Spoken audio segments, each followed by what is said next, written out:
Le saviez-vous? En littérature, la langue française est la deuxième langue traduite après l'anglais. Et si nos auteurs se retrouvent chez nos voisins européens, c'est un peu grâce à Alain Timsit, Ella Faust, Kukla MacLeod. Ce sont des scouts littéraires. Un scout, ça veut dire quelqu'un qui va, dans la masse de livres qui est publié, va pointer, va dire à l'éditeur étranger, celui-là, il faut que vous le lisiez. Celui-là, forget it. Scout en anglais a deux significations. C'est d'abord donc le Boy Scout, donc le petit éclaireur tel qu'on le connaît en France. Et puis il y a aussi le Talent Scout. Donc le scout littéraire, c'est plutôt, c'est à comprendre plutôt dans ce sens-là. C'est quelqu'un qui est censé trouver des nouveaux talents. C'est plus intéressant d'être le découvreur de Laurent Godet quand il écrit son premier roman que effectivement acheter les droits de Leclésio quand il a eu son prix Nobel. Et n'allez pas confondre scout et agent littéraire, ne serait-ce que pour une raison bassement financière. Un agent, en effet, est payé donc à la commission. Il touche un pourcentage sur la valoir et ensuite sur les ventes. Nous, on est plutôt rémunérés sous forme d'honoraires. En Europe, ce sont les Allemands qui ont le plus de scouts en France. Ce n'est donc pas un hasard si l'exemple allemand est revenu plusieurs fois lors de notre entretien. Je pense que l'auteur le plus connu, c'est évidemment Michel Houellebecq, que j'avais réussi à placer en 98 chez Dumont avec les particules élémentaires. Donc ça, c'est certainement une date dont je me souviendrai encore longtemps. J'étais assez content de découvrir le premier livre de nouvelles d'Anna Gavalda, qu'on a été les premiers à acheter en Allemagne à l'époque.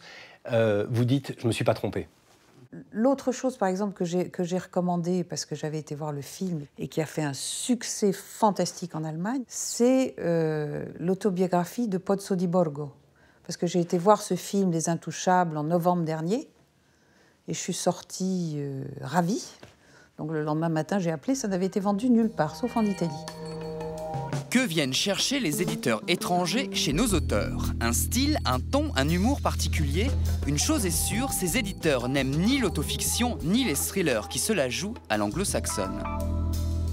Dès qu'un livre est un espèce de thriller qui se passe aux États-Unis, on me dit « Oh mon Dieu, pas ça !» Là, on va les chercher aux États-Unis. On n'a pas besoin des auteurs français, même quand ils sont bons. Ce qui est un peu dommage, parce que parfois, on passe à côté de livres. Autre certitude, avec la crise, les éditeurs prennent moins de risques et forcément se tournent vers une littérature moins exigeante. Si un livre ne marche pas en France, mon éditeur, si je lui dis « il est génial », va me dire « oui, mais il ne marche pas en France, comment est-ce que moi je vais pouvoir l'imposer dans mon pays ?» Donc ce critère-là devient de plus en plus important, ce qui me semble était moins le cas il y a une dizaine d'années, voire une quinzaine d'années. Du coup, on s'intéresse peut-être aussi davantage à une littérature que je qualifierais à cheval entre le littéraire et le commercial. Je pense notamment à des films de Vigan ou d'autres. Ce qui manque un peu, si je peux le dire, c'est des auteurs au profil un peu plus littéraire. Donc là, on a beaucoup plus de mal à trouver. Avant de finir, voici en avant-première mondiale les coups de cœur de nos scouts qui seront peut-être les futurs best-sellers européens.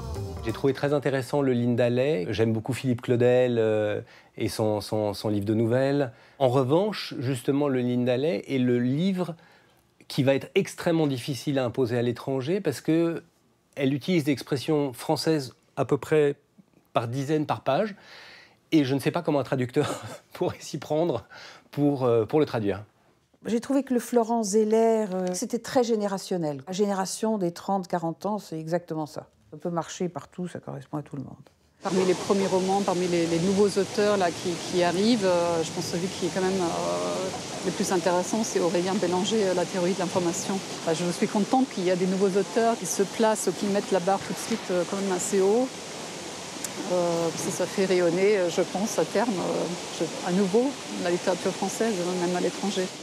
Aujourd'hui, il n'y a que 12 scouts en France. C'est peut-être le moment de vous reconvertir.